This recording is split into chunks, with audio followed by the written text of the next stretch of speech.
Bismillahirrahmanirrahim. Now we are starting our another topic on immunological products and the manufacturing and quality control of immunological products, and we have completed the vaccines. Now the in vivo diagnostics and their preparation means that those products which we use for diagnosis of different disease, and they are biological products. Now the first is the most widely used of these are the tuberculins employed to detect the sensitization of mycobacterial protein and hence the possible for the presence of infection means के जो है सबसे ज़्यादा commonly जो in vivo diagnostics use होती है biological product वो है ट्यूबरकुलिन टेस्ट। जैसे ये चेक किया जाता है कि माइकोबैक्टीरियल प्रोटीन्स के ज़रिए सेंसिटाइजेशन चेक की जाती है स्किन पे, और ये चेक की जाती है कि कहीं ये इन्फेक्शन या पास्ट इन्फेक्शन, अभी का करंट इन्फेक्शन या पास्ट इन्फेक्शन ऑफ ट्यूबरक्लोसिस तो नहीं है। These are prepared by growing approved strains of Mycobacterium tuberculosis।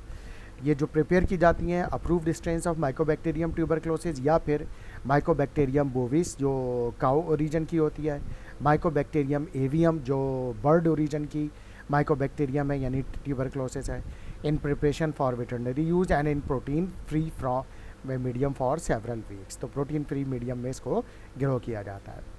उसके बाद जब ये ग्रो कर लिया जाता है तो फिर उसके बाद the culture is then steam से ट्रीट किया जाता है for a prolong period to kill survival bacteria और सर्वाइविंग बैक्टीरिया, जितने भी जिंदा बैक्टीरिया हों ताकि अगर उसमें मौजूद हो तो वो इस हाई टेम्परेचर से किल हो जाए, and to facilitate release of tuberculoprotein from the cells. और ये जो सेल्स हैं बैक्टीरियल सेल्स ये अपने अंदर से ट्यूबरकुलर प्रोटीन को जो है वो रिलीज़ कर दें।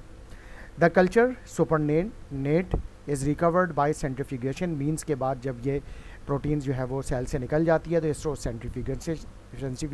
सेंट्रीफ्यूगेशन के प्रोसेस से गुजारा जाता है। सेंट्रीफ्यूगेशन के प्रोसेस में जो सुपरनेटेंट लिक्विड होता है वो दरअसल जो है वो further concentrated by evaporation liquid evaporate कर लिया जाता है, और जो सुपरनेटेंट होता है स्टीराइल फिल्टर्ड यानी उसको फ़िल्टर किया जाता है, स्टीराइल किया जाता है to make product known as old tuberculin, ताकि उसको हम ट्यूबरकुलिन प्रोटीन कह सकें।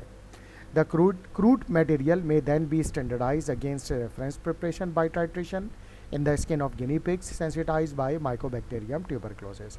ये ट्यूबरकुलिन प्रिपेयर करने के बाद फिर इसको रेफरेंस से जो स्टैंडर्ड जो प्रोडक्ट है उसके साथ कंपेयर किया जाता है टाइट्रेशन प्रोसेस के ज़रिए स्किन ऑफ गिनी पिग्स पे कि कितनी उस पर ये सेंसिटाइजेशन कर रहा है माइकोबैक्टीरियम ट्यूबरकुलोसिस, उससे उसकी पर वाइल्ड डोज डिटरमिन कर ली जाती है। Now after the preparation, next is the quality control. Apart from standardization of potency, which also serve as an identity test, and the material must be checked for sterility and for the absence of viable mycobacteria।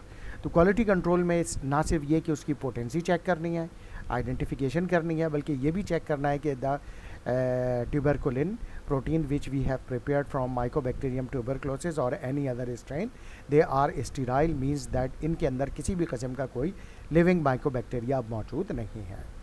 Because of their slow growth यानी ये slow growing bacteria होते हैं, later may not be detected by conventional sterility tests, and it is usual to perform check test by guinea pig inoculation or by prolonged culture in the Lowenstein Jensen medium. तो ये जब ये vaccine prepare कर ली जाती हैं तो इसको guinea pig में इनोकुलेट किया जाता है, और या फिर जो है प्रोलॉन्ग कल्चर लोवेंस्टीन जैनसिन मीडियम में किया जाता है। काफ़ी टाइम तक इसको रखा जाता है ये चेक करने के लिए कि अगर कोई ऑर्गेनिज्म बाद में ग्रो कर रहा है यानी स्टेरिलिटी कम्प्लीटली अचीव नहीं हुई है तो वो पता चल जाती है। The product is also checked for absence of reactogenicity यानी एलर्जिक रिएक्शन, जिसको रिएक्टोजेनेसिटी कहते हैं, in unsensitized guinea pigs and if required by the regulatory authority for abnormal toxicity। और अगर रेगुलेटरी बॉडी कह रही है कि इसकी टॉक्सिसिटी भी चेक करें तो फिर टॉक्सिसिटी भी गिनी पिग्स में चेक की जाती है। Analogous intradermal test reagents such as mallein, histoplasmin and coccidioidin are produced by similar method. इसके अलावा और जो टेस्ट हैं यानी जो जैसे ट्यूबरकुलिन टेस्ट है, इसके अलावा मेलिन टेस्ट, हिस्टोप्लाज्मिन टेस्ट हिस्टोप्लाज्मोसिस जो कॉज करता है, कॉक्सिडोआयोडीन कॉक्सिडोआयोडोसिस जो कॉज करते हैं माइक्रो ऑर्गेनिजम्स, उनकी भी प्रिपरेशन बिल्कुल और क्वालिटी उनकी प्रिपरेशन और क्वालिटी कंट्रोल बिल्कुल इसी तरीके से चेक की जाती है जिस तरह से जो है ये ट्यूबरकुलिन यानी ट्यूबरकुलोसिस की जो प्रोडक्ट है, ट्यूबरकुलिन टेस्ट की जो डायग्नोस्टिक जो प्रोडक्ट है यानी प्रोटीन है, उसी तरीके से ये चेक की जाती है। नाउ डायग्नोसिस के बाद इम्यून सीरा यानी एंटी सीरा और एंटीबॉडी। अब आते हैं इसकी प्रिपरेशंस पे, यानी प्रिपेयर्ड एंटीबॉडीज़ जो अवेलेबल होती हैं। Immune sera are preparations drive from the blood of animals, usually horses, but mules, donkeys, sheeps और गोट्स आर ऑल्सो यूज। ये जो एंटीबॉडीज़ होती हैं जिनको इम्यून सीरा कह रहे हैं, ये प्रिपेयर की जाती हैं और ड्राइव की जाती हैं किससे? ब्लड ऑफ एनिमल्स, जिसमें हॉर्सेज हैं, म्यूल्स हैं, डोंकीज हैं, शीप्स और गोट्स शामिल हैं। The animal must be in good health and free of infection and from sources free of TSEs and kept under veterinary supervision. तो जो भी एनिमल जिससे ये हम ड्राइव कर रहे हैं, आइसोलेट कर रहे हैं, वो उसको गुड, उसकी हेल्थ, वो हेल्दी होना चाहिए, फ्री ऑफ इन्फेक्शन होना चाहिए और उसमें किसी किस्म की इन्फेक्शस प्रोटीन नहीं होनी चाहिए, लाइक TSEs जो कि ट्रांसमिसिबल स्पॉन्जीफॉर्म एन्सेफेलोपैथी कॉज करते हैं, जैसे प्रायोन। तो ये अंडर वेटरनरी सुपरविजन जो है वो चेक होते रहें एनिमल जिनमें से ये प्रोड्यूस की जा रही है। To prepare an immune serum, horses or other animals are injected with a sequence of spaced doses of an antigen। अब इसमें एंटीबॉडी इम्यून सीरम यानी एंटी सीरम प्रिपेयर करने के लिए उस एनिमल में हम मुख्तलिफ टाइम टू टाइम इंजेक्ट करते हैं एंटीजन, उस माइक्रो ऑर्गेनिज्म के जिसके अगेंस्ट एंटीबॉडी बनानी है। Until a trial blood samples show that the injections have induced a high titer of antibody to the injected antigen। और ये जब तक हम उसको एंटीजन इंट्रोड्यूस करते रहते हैं, इंजेक्शन लगाते रहते हैं, जब तक हाई लेवल ऑफ एंटीबॉडी टाइटर के ज़रिए डिटेक्टेबल ना हो जाए। उसके बाद जब उसमें सफिशिएंट उसके ब्लड में एंटीबॉडीज़ बन जाती हैं, एंड एडजुवेंट में बी यूज़ इफ़ रिक्वायर्ड, ताकि एंटीजन जो है वो ज़्यादा बन सके, एंटीजन की एफिकेसी बढ़ जाए, यानी उससे एंटीबॉडी ज़्यादा से ज़्यादा मकदार में प्रोड्यूस की जा सकें, इसलिए एडजुवेंट भी ऐड करते हैं कभी कभी। फिर उसके बाद क्या करते हैं, जब इसमें एंटीबॉडी लेवल ब्लड में सफिशिएंट क्वांटिटी में आ जाता है, then a large volume of blood is then removed by venipuncture यानी वेन से, and collected to a vessel containing sufficient citrate solution to prevent the clotting. तो जो वेसल के अंदर जो हम ब्लड कलेक्ट करेंगे उसके अंदर सिट्रेट सोल्यूशन होना चाहिए, वो सिट्रेट सोल्यूशन इस ब्लड को क्लॉट होने नहीं देगा। The blood cells are then allowed to settle and the supernatant plasma is drawn off. उसके बाद फिर इसको रख दिया जाता है कि ब्लड सेल्स जो है उसमें सेटल डाउन हो जाएं, यानी RBCs, WBCs, प्लेटलेट्स, और जो सुपरनेटेंट लिक्विड प्लाज्मा है उसको अलग कर लेते हैं, उसको अलग से ड्रॉन ऑफ कर लेते हैं। इसके अलावा और क्या तरीक़ाकार है? Alternatively the blood can be mechanically defibrinated, यानी उसमें से फिब्रिन प्रोटीन मैकेनिकली रिमूव की जाती है। The crude plasma can be sterilised bye filtration. अब जो प्लाज्मा हमें हासिल हुआ है उसको फिल्ट्रेशन के ज़रिए स्टेराइल किया गया and dispense for use, but it is preferable to fractionate it to separate the immunoglobulin, यानी इसमें फ्रैक्शनेट किया जाए, यानी दूसरे फ्रैक्शंस जो प्लाज्मा के उनको अलग कर लिया जाए और इम्यूनोग्लोबुलिन यानी एंटीबॉडीज़ को अलग कर लिया जाए। ये कैसे किया जाएगा fractionation? This is done by fractional precipitation technique by the plasma by the addition of ammonium sulphate. तो अमोनियम सल्फेट ऐड करके हम इसकी फ्रैक्शनल प्रेसिपिटेशन कर सकते हैं, जिसमें इम्यूनोग्लोबुलिन सेपरेट हो जाएंगे और प्लाज्मा के बाकी फ्रैक्शन यानी कंपोनेंट वो अलग हो जाएंगे। द ग्लोबुलिन फ्रैक्शन यानी इम्यूनोग्लोबुलिन जो एंटीबॉडीज़ हैं is recovered and treated with pepsin. फिर उसको पेप्सिन से जो एंटीबॉडीज़ मिल जाएंगे ट्रीट किया जाएगा to yield a refined immune product containing the Fab fragment और fragmented antibody. This refined globulin यानी ये जो रिफाइंड फॉर्म में contain no more than a trace of albumin that was present in the plasma. तो ये refined globulin जो होगा इसमें एल्बुमिन यानी प्रोटीन, जो दूसरी प्रोटीन थी वो बिल्कुल भी मौजूद नहीं होगी। इट इज़ लेस एंटीजेनिक, ये एंटीजेनिक कम हो जाएगी, यानी इससे एलर्जिक रिएक्शन कम हो जाएगा। Has a longer half life in the blood circulation and is less likely to provoke anaphylaxis, यानी एल्बुमिन रिमूव कर देने की वजह से फिर इससे एनाफाइलैक्सिस यानी सीवियर एलर्जिक रिएक्शन और सीरम सिकनेस, ये भी एलर्जिक रिएक्शन है, ये भी नहीं होगा देन द होल सीरम और क्रूड ग्लोबुलिन। यानी अगर हम इससे पहले अगर हम ये ना करते इसमें फ्रैक्शनल प्रेसिपिटेशन और यहाँ से ये जो इम्यूनोग्लोबुलिन है यूज़ कर लेते, तो इसमें खदशा ये था कि when this immunoglobulins are injected to the human, तो उसमें क्या था कि सीवियर एनाफाइलैक्सिस रिएक्शन या सीरम सिकनेस का जो कि एलर्जिक सीवियर एलर्जिक रिएक्शन है उसका रिस्क मौजूद है। लेकिन इस तरह से फ्रैक्शनेट करने के बाद जो रिफाइंड ग्लोबुलिन हमने हासिल कर दिया और एल्बुमिन प्रोटीन्स को इस प्लाज्मा से सेपरेट कर दिया, तो अब जो हमारे पास प्योर रिफाइंड ग्लोबुलिन है इससे इस किस्म के एलर्जिक रिएक्शन का रिस्क हमने एलिमिनेट कर दिया। 2 or more monovalent immune sera may be blended together to provide the multivalent immune serum. Like for example, हम antibodies against the hepatitis B virus और हेपेटाइटिस ए वायरस दोनों को combine कर दें इम्यून सीरा को, तो ये फिर मल्टीवैलेंट इम्यून सीरम कहलाएगा। तो इस तरह से भी सिंगल यानी मोनोवैलेंट भी होता है और मल्टीवैलेंट या बाईवैलेंट, ट्राईवैलेंट, मल्टीवैलेंट इम्यून सीरा भी अवेलेबल होते हैं। उनको यानी अगर ब्लेंड कर लिया जाए, मिक्स कर लिया जाए, तो वो भी हमारे पास अवेलेबल होते हैं। Now how to maintain the quality of the immune sera. The quality of immune sera is controlled by potency test and by conventional test for safety and sterility. तो इसकी भी क्वालिटी कंट्रोल में immune सीरा की ना सिर्फ potency check की जाती है बल्कि सेफ्टी और स्टेरिलिटी भी चेक की जाती है। The potency tests have a common design in that in case of all immune sera, the potency is estimated by comparing the amount of the product that is required to neutralize an effect of a homologous toxin with the amount of standard preparation that is required to achieve the same effect. तो potency check करने का वही तरीका है जो हमने अभी इससे पहले जो है वो ट्यूबरकुलिन टेस्ट में चेक किया कि स्टैंडर्ड जो प्रिपरेशन होगी उससे कंपेयर किया जाएगा कि इसमें एंटीबॉडी की तादाद क्या इतनी है कि जो टॉक्सिन को न्यूट्रलाइज़ कर सकती है या माइक्रो ऑर्गेनिज्म को न्यूट्रलाइज़ कर सकती है। अगर उतनी मौजूद है तो फिर ये इसकी डोज जो होगी वो अप्रोप्रिएट और पोटेंसी भी अप्रोप्रिएट होगी। अगर कम है तो फिर इसमें इम्यूनोग्लोबुलिन की क्वांटिटी बढ़ानी पड़ेगी, अगर ज़्यादा है तो कम करनी पड़ेगी। इसके अलावा serial dilution of immune serum of a standard preparation are made and to each is added a constant amount of homologous antigen.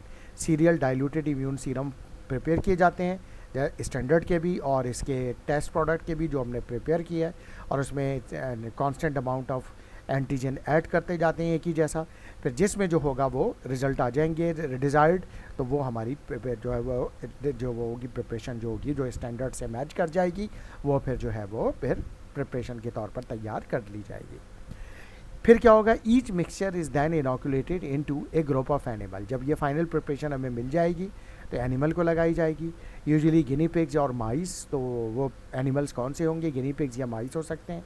And the dilution of the immune serum and of the standard which neutralize the effect of toxin are noted. तो dilution जो immune sera के जो हमने prepare किया है वो और जो स्टैंडर्ड डोज है वो दोनों को चेक करेंगे एनिमल में कि वो टॉक्सिन को किस तरह से न्यूट्रलाइज कर रहा है। As the potencies of the standard preparation are expressed in an international unit, so the potencies of immune sera are determined in corresponding unit per milliliter or per ml। यानी उसकी भी जो इम्यून सीरा prepare किया उसकी भी unit international unit per ml consider की जाएगी या उसी में कैलकुलेट होगी।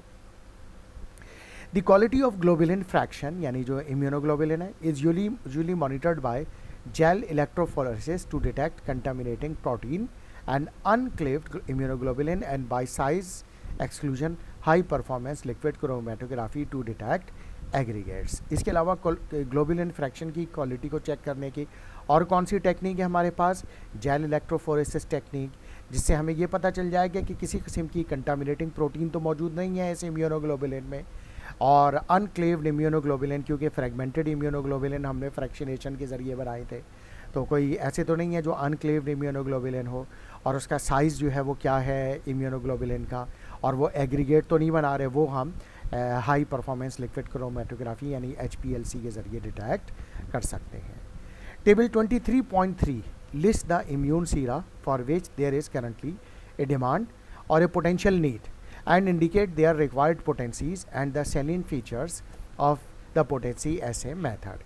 तो टेबल 23.3 को हम अभी देखते हैं जिसमें मुख्तलिफ इम्यून सीरा हैं जो करंटली इन डिमांड है, जो मार्केट की डिमांड होती हैं यानी जो चाहिए होते हैं, और उनकी रिक्वायरमेंट क्या है पोटेंसीज़ की, और उनका एसे मेथड पोटेंसी एसे मेथड क्या है वो हम अभी देखते हैं। जैसे फॉर एग्जांपल टेबल 23.3 पर हम आते हैं। Immune Sira use in the prevention और treatment of infection in human. सबसे पहले बॉट्यूलिनम एंटीटॉक्सिन यानी बॉट्यूलिनम एंटीटॉक्सिन एंटीबॉडी, जो बॉट्यूलिनम के टॉक्सिन होते हैं उनके अगेंस्ट एंटीबॉडी। पोटेंसी इसकी कैसे चेक करते हैं, neutralization of the lethal effect of botulinum toxin A, B and E in mice. तो यानी माइस में हम ये पहले टॉक्सिन जो बॉट्यूलिनम क्लॉस्ट्रीडियम बॉट्यूलिनम के टॉक्सिन A यानी क्लॉस्ट्रीडियम बॉट्यूलिनम कि स्ट्रेन ए, बी और ई इसको इंजेक्ट करते हैं, फिर वो टॉक्सिन प्रोड्यूस करते हैं। टॉक्सिन यानी जो डिफरेंट स्पीशीज़ हैं ए, बी, ई, वो अपने टॉक्सिन प्रोड्यूस करती हैं। फिर हम ये एंटी टॉक्सिन लगाते हैं। अगर वो उसको न्यूट्रलाइज़ कर रहे हैं यानी लीथल इफेक्ट नहीं दे रहे, तो इसका मतलब है पोटेंसी मौजूद है।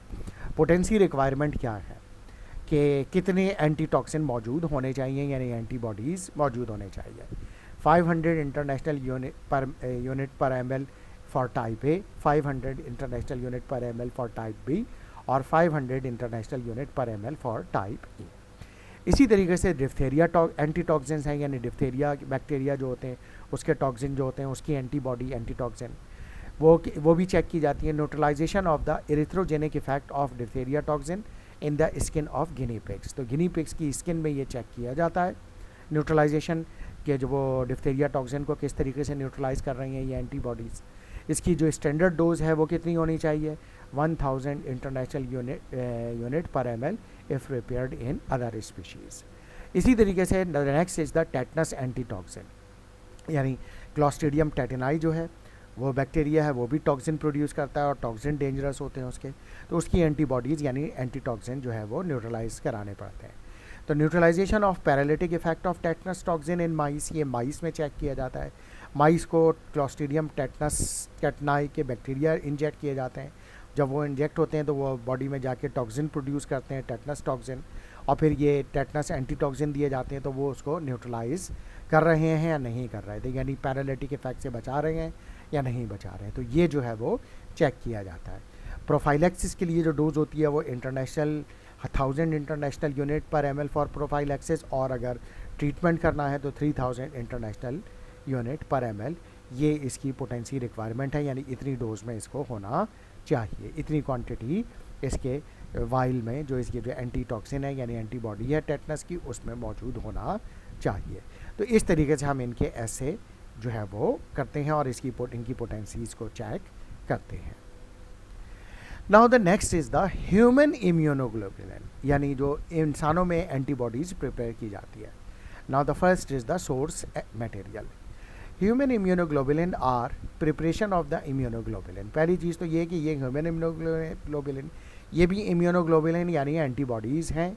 Principally immunoglobulin subclasses that are present in the human body. वैसे तो इम्यूनोग्लोबुलिन की 5 क्लासेस हैं, IgA, फिर उसके बाद IgE, IgD, IgE, IgG, तो ये लेकिन जो सबसे मेन है वो जो ज़्यादातर जो यूज़ होती है इम्यूनोग्लोबुलिन प्रिपरेशन के लिए वो IgG प्रोड्यूस की जाती है। They are drive from the plasma of donated blood and from plasma obtained by plasma pheresis.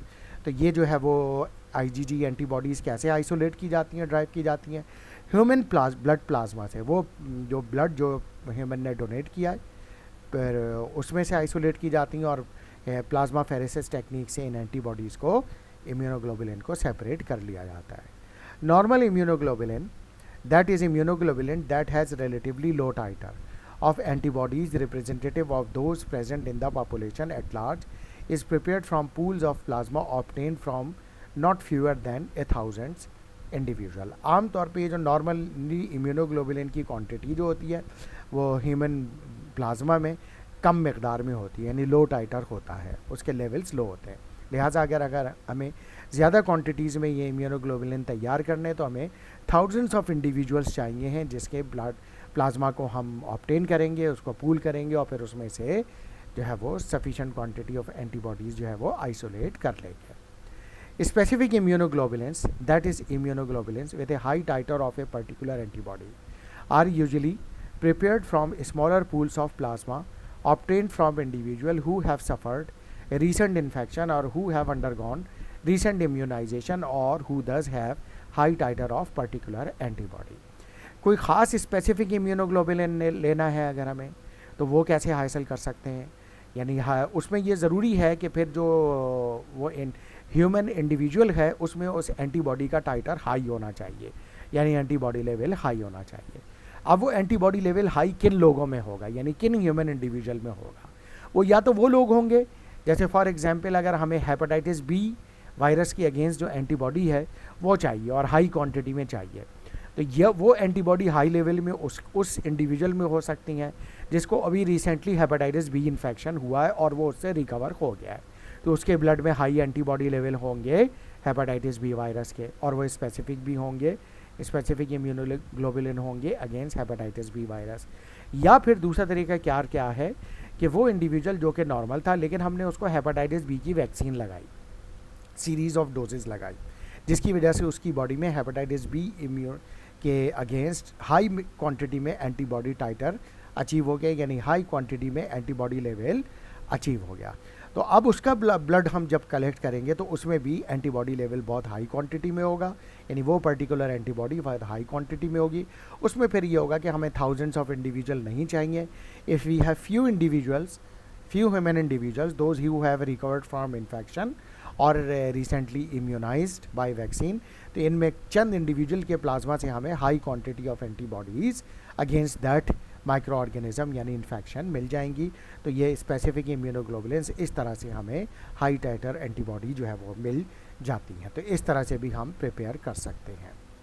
Each contribution of plasma to a pool is tested for presence of hepatitis B surface antigen for antibodies to human immunodeficiency virus 1 and 2 and antibodies to hepatitis C virus in order to identify and to exclude from a pool any plasma capable of transmitting infection from donor to the recipient। अच्छा, इस तरह से जो हम antibodies human से हासिल कर रहे हैं यानी ह्यूमन प्लाज्मा से, उसको चेक कर लेते हैं उसमें कोई कंटामिनेशन ना हो। लाइक वो कंटामिनेशन किस चीज़ की हो सकती है, वो कंटामिनेशन जो है वो किस किस्म की हो सकती है। लाइक उसको अगर हेपेटाइटिस बी वायरस है वो मौजूद है, या HIV वायरस है, HIV 1 या 2, या हेपेटाइटिस C वायरस है, उनको भी चेक कर लिया जाता है किसी किस्म की कंटामिनेशन कोई वायरस उसमें मौजूद ना हो। वरना ये कि जो डोनर का जो प्लाज्मा है वो फिर जब दूसरे को लगेगा तो वो ये इन्फेक्शन दूसरे को ट्रांसफ़र कर देंगे। Donors who have been resident of 6 months और more in areas endemic of transmissible spongiform bovine encephalopathy which currently includes the UK are also excluded। तो वो डोनर्स जिनको पिछले 6 महीने में या ऐसे एरिया में वो रहते हों जहाँ पे TSE बहुत ज़्यादा कॉमन हो, तो उन लोगों से जो है पर वो ब्लड डोनेशन नहीं ली जाती और उनसे ये एंटीबॉडीज़ प्रिपेयर नहीं की जाती। अच्छा, इम्यूनोग्लोबुलिन की fractionation. The immunoglobulins are obtain from the plasma pools by fractionation method that are based on ethanol precipitation. तो इसकी फ्रैक्शनेशन कैसे की जाती है? इथेनॉल प्रेसिपिटेशन के ज़रिए in the cold with rigorous control of protein concentration, pH and ionic strength, यानी वहाँ पे एक proper concentration of salts maintain की जाती है, pH मेंटेन की जाती है। The variation of Kistler and Nitschmann is widely use, यानी इन्होंने एक मेथड दिया है जो कि थोड़ा सा वेरी करता है। Some of the fractionation steps may contribute to the safety of the immunoglobulin by inactivating or removing contaminating viruses that have not been detected by the test on the blood donation। और ये fractionation method जो है, जो ये Kiesler और निशमैन का है, इससे फ़ायदा इसके जो फ्रैक्शनेशन मेथड है, यानी एक तो इसका जो फ्रैक्शनेशन मेथड है वो ये इथेनॉल प्रेसिपिटेशन का जो कोहेन एट अल ने दिया है। दूसरा जो वेरिएबल मेथड है, यानी इससे डिफरेंट है, वो किस्लर एंड निशमैन का है। इसमें क्या है कि ये एक और एडिशनल बेनिफिट ये है कि अगर इन इम्यूनोग्लोबुलिन के साथ प्लाज्मा में कोई वायरस मौजूद है जो कंटामिनेटिंग वायरस है, जो पिछले टेस्ट में डिटेक्ट नहीं हुआ था, वो भी डिटेक्ट हो जाता है और फिर उसको भी रिमूव कर लिया जाता है। The immunoglobulin may be presented either as a freeze dried और liquid preparation at a concentration that is 10 to 20 times that in plasma. और इम्यूनोग्लोबुलिन जब इसमें प्रिपेयर कर लिए जाते हैं, रिफाइन इम्यूनोग्लोबुलिन, फिर उनको फ्रीज ड्राइड कर लिया जाता है या लिक्विड प्रिपरेशन में तैयार किया जाता है और उनकी कंसनट्रेशन इम्यूनोग्लोबुलिन की प्लाज्मा से 10 to 20 times ग्रेटर रखी जाती है। Sometime we add the glycine in this immunoglobulin. क्यों? Glycine may be added as a stabilizer and thiomersal as a preservative. Thiomersal भी प्रिजर्वेटिव के तौर पर ऐड किया जा सकता है। Now how we can maintain the quality of these immunoglobulin? The quality control of immunoglobulin include again potency tests, यानी potency check की जाती है, and conventional test for safety and sterility, यानी वही again ना सिर्फ पोटेंसी बल्कि सेफ्टी और स्टेरिलिटी भी चेक करना ज़रूरी है। The potency test consist of toxins और virus neutralization test that parallel those use for the potency assay of immune sera, except that for an in-process control of some immunoglobulin wider use is made of in vitro assay। Potency test जब हम check करते हैं तो toxin, virus, ये सब check करते हैं। Potency test of immune Sira check किया जाता है और कुछ हम इन विट्रो ऐसे इन प्रोसेस भी चेक कर रहे होते हैं इम्यूनोग्लोबुलिन के दर के यानी एंड में भी और फिनिश प्रोडक्ट पे भी और इन प्रोसेस में भी। In addition to the safety and sterility test, safety और स्टेरिलिटी टेस्ट के अलावा total protein is determined by nitrogen estimation. इसमें क्योंकि इम्यूनोग्लोबुलिन्स दे आर प्रोटीन, तो उनकी क्वांटिटी कितनी है उसकी जो क्वांटिटी जो है वो क्वांटिफिकेशन जो है वो protein determination by nitrogen estimation से की जाती है। The protein composition by sodium 2 dodecyl sulfate polyacrylamide gel electrophoresis and molecular size by high performance liquid chromatography. और प्रोटीन की जो कंपोजिशन है वो कैसे चेक की जाती है? एक तो जेल इलेक्ट्रोफोरेसिस के ज़रिए, जिसमें sodium 2 dodecyl sulfate polyacrylamide gel electrophoresis यानी ये रिएजेंट यूज़ किया जाता है। दूसरा मॉलिक्यूलर साइज इन एंटीबॉडीज़ का क्या है, वो हाई परफॉर्मेंस लिक्विड क्रोमेटोग्राफी यानी HPLC के ज़रिए डिटरमिन की जाती है। The presence of immunoglobulin drive from species other than human is excluded by precipitant test, यानी प्रेसिपिटेशन टेस्ट से जो ह्यूमन के अलावा अगर कहीं से हम इम्यूनोग्लोबुलिन हासिल कर रहे हैं तो वो फिर प्रेसिपिटेंट टेस्ट हमें उसमें नहीं करना पड़ता, यानी उसमें उसकी ज़रूरत ही नहीं है। Table 23.4 list 6 human immunoglobulins and their requisite potencies and indicate the methods by which the potencies are determine. तो इस टेबल में हम देखते हैं 6 ह्यूमन इम्यूनोग्लोबुलिन जिनकी पोटेंसी की रिक्वायरमेंट और पोटेंसी डिटरमिन कैसे की जाती है वो यहाँ पर मौजूद है। Now first is the immunoglobulin normal immunoglobulin यानी नॉन स्पेसिफिक इम्यूनोग्लोबुलिन। पोटेंसी ऐसे method neutralization test in cell culture या फिर एनिमल में, सेल कल्चर या एनिमल में न्यूट्रलाइज कैसे कर रहे हैं ये एंटीजन को। Potency requirement measurement measurable amount of 1 bacterial antibody and of 1 viral antibody for which they are international standard, यानी कोई एक बैक्टीरिया या एक वायरस को लिया जाता है और ये देखा जाता है कि वो उसकी जो इंटरनेशनल रिक्वायरमेंट है क्वांटिटी की वो उसको किस तरह से न्यूट्रलाइज कर रहा है। हेपेटाइटिस बी की जो एंटीबॉडीज़ हैं यानी स्पेसिफिकली हेपेटाइटिस बी के अगेंस्ट रेडियो इम्यूनो एसे के ज़रिए इसकी पोटेंसी चेक की जाती है या फिर एंजाइम इम्यूनो एसे के ज़रिए। और पोटेंसी रिक्वायरमेंट क्या है कि हेपेटाइटिस बी वायरस की quantity not less than 100 international unit per ml। Measles के लिए वो भी स्पेसिफिक एंटीबॉडी है।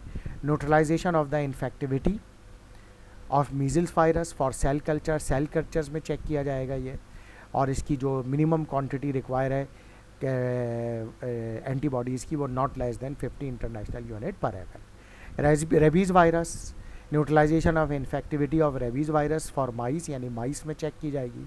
इसकी जो पोटेंसी रिक्वायरमेंट है कि कम से कम कितनी एंटीबॉडीज़ मौजूद हों 150 international unit per ml। Tetanus bacteria के लिए neutralisation of paralytic effect of tetanus toxin in mice में चेक किया जाएगा ये पैरालिटिक इफेक्ट को न्यूट्रलाइज करना। इसकी मिनिमम क्वांटिटी एंटीबॉडीज़ की कितनी होनी चाहिए ह्यूमन एंटीबॉडीज़ की 50 इंटरनेशनल यूनिट पर ml। इसी तरह से वेरिसिला जोस्टर यानी जो कि चिकन पॉक्स का वायरस है एलाइजा मेथड से इसको चेक किया जाता है यानी enzyme link immuno sorbent essay parallel with standard वेरिसिला zoster immunoglobulin. तो एलाइजा टेस्टर से इसकी इम्यूनोग्लोबुलिन की न्यूट्रलाइजेशन चेक की जाती है और इसकी मिनिमम क्वांटिटी वैक्सीन में कितनी होनी चाहिए 100 इंटरनेशनल यूनिट पर ml। तो इस तरह से ये चैप्टर कंप्लीट हो गया। Thank you very much.